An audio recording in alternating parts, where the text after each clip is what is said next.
Chains. We link up with the factory to bring you this one. Bagels. The whole story.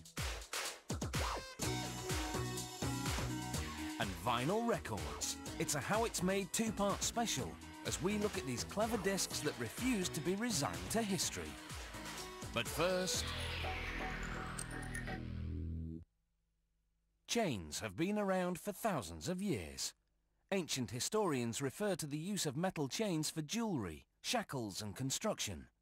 Today they're used for those very same purposes, and for many more. Chains are a link with the past, one that we're unlikely to break.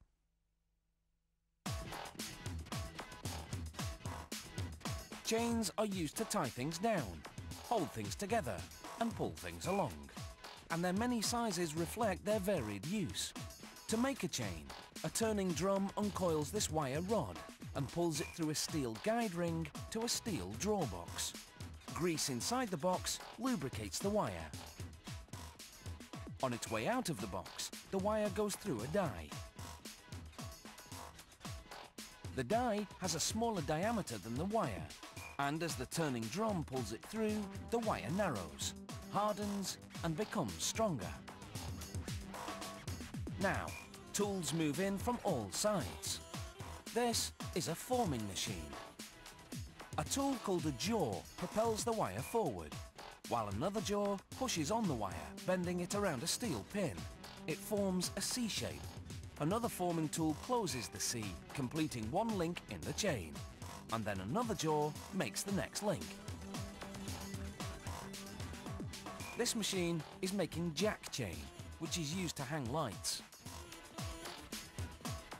Another forming machine makes a chain that can haul a heavier load. A grip pulls the wire onto rollers that straighten it out.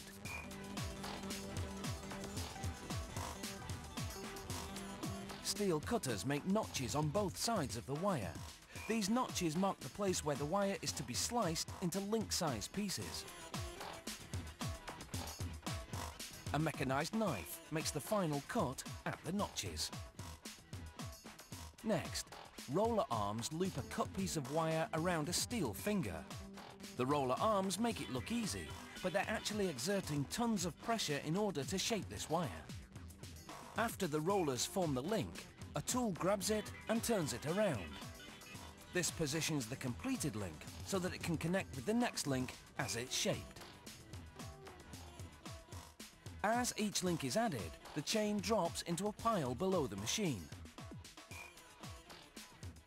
There are dozens of forming machines in most chain factories. Each machine makes 50 to 60 links per minute, approximately 76 meters of chain per machine hour. In just 7 hours, one machine could make a chain twice as long as the Eiffel Tower is high.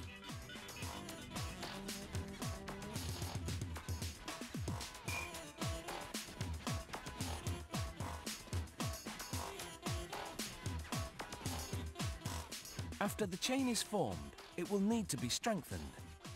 So it's onto the welding machine. Hammers to the left and right push the link in. Then 2 copper blocks move in from the sides.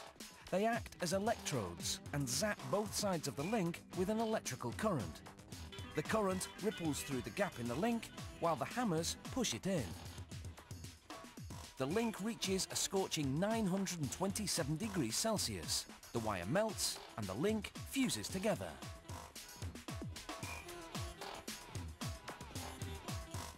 Now, a pulley system drops the freshly welded chain into a heat-treating coil. An electrical current runs through the copper coil, heating the chain inside until it's orange hot, 940 degrees Celsius. The pulleys lower the chain into a tub of water to cool. The extreme temperature change alters the molecular structure of the steel, making it much harder. But the experience leaves the chain a little brittle.